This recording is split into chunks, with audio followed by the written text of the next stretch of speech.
Assalamu alaikum. Welcome back to Wealth and Wisdom. Today we are discussing some inherent contradictions in the current-day capitalism. Our focus for this video will be on debt. In the Greek New Testament, debt means essen. There is considerable academic literature, which finds significant association between religion and the desire for the loan. Interestingly, there is academic evidence that suggests that nonconformist, agnostic or atheist religious views have more permissive attitudes towards debt. Similarly, other academic studies report strong associations between debt and crime. In the scriptures of every major religion, there are passages that strengthen the position of a debtor and help ease off restrictions and bondages associated with debt. In the most elaborate fashion, it was the Holy Quran and the practice of the Holy Prophet Muhammad, peace be upon him, that protected the debtor from being exploited by the creditor in the most comprehensive manner.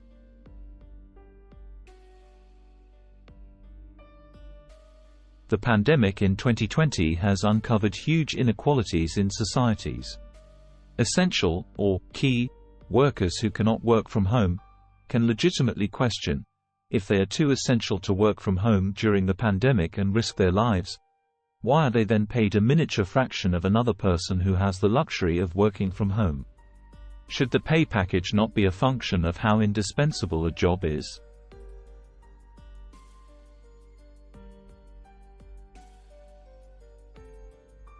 We are not suggesting that everyone who works remotely should risk their lives by mingling freely with others or that they must get paid the same as anyone less. Islam does not discourage rewarding one for intellectual capital, within reason. However, the disproportionate levels of remuneration awarded to the board of directors compared to the median income of corporates has always been a matter of debate. It is true that governments have resorted to debt in these times of crisis, and that in itself is not an illogical approach. As long as the end result is a boost to the real economy and not just the avaricious financial markets, it would be a rational move. However, it is a known fact that trillions of dollars that governments of the Western world spent to bail out banks during the 2007-09 credit crunch were at an unprecedented scale. A vast proportion of the amount was then recycled back through capital market investments. The economy was on its knees during the pandemic, and people of comparatively low-paid professions are more exposed to the fallout from the pandemic. Here at Wealth and Wisdom Channel we try to be as objective as possible and refrain from conspiracy thinking, but the way things took place across the world in those days, we can't help but wonder it was by design. Within the economy, the stimulus from the taxpayers' money did not improve the financial state of a teacher, a waiter, a bus driver, a nurse, a cleaner, or the average working-class person, or anyone who is later became classed as key workers.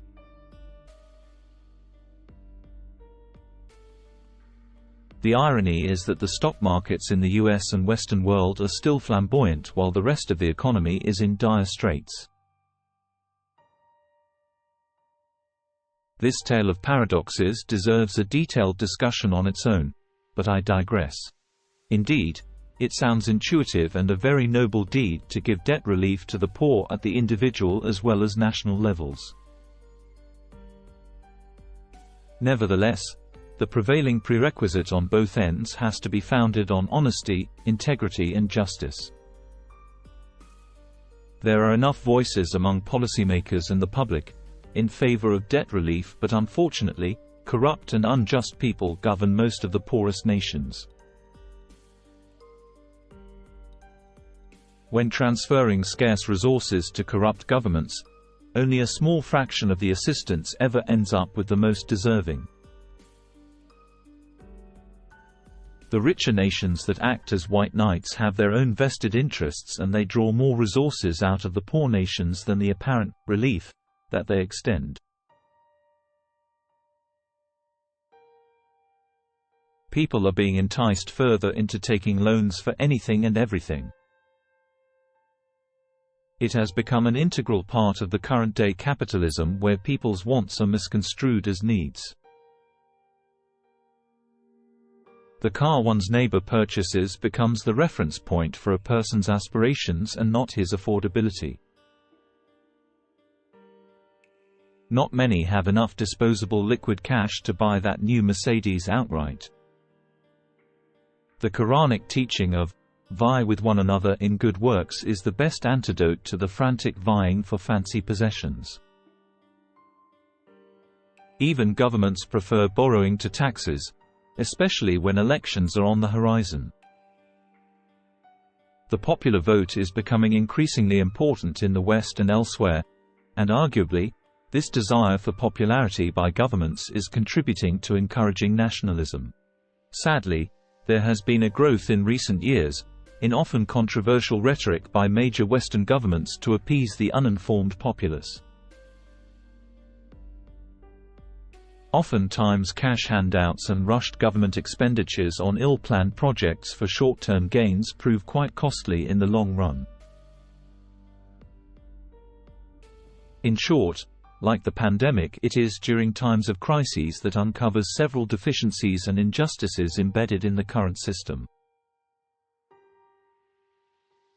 It has again reminded us that in the times of crisis or in prosperity, only a system founded on the principles of absolute justice can uphold economies.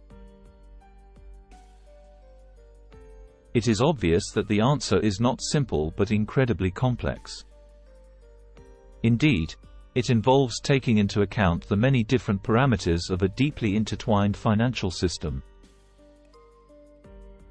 However, the question of the morality of the system remains ignored and is too often absent from economic debates.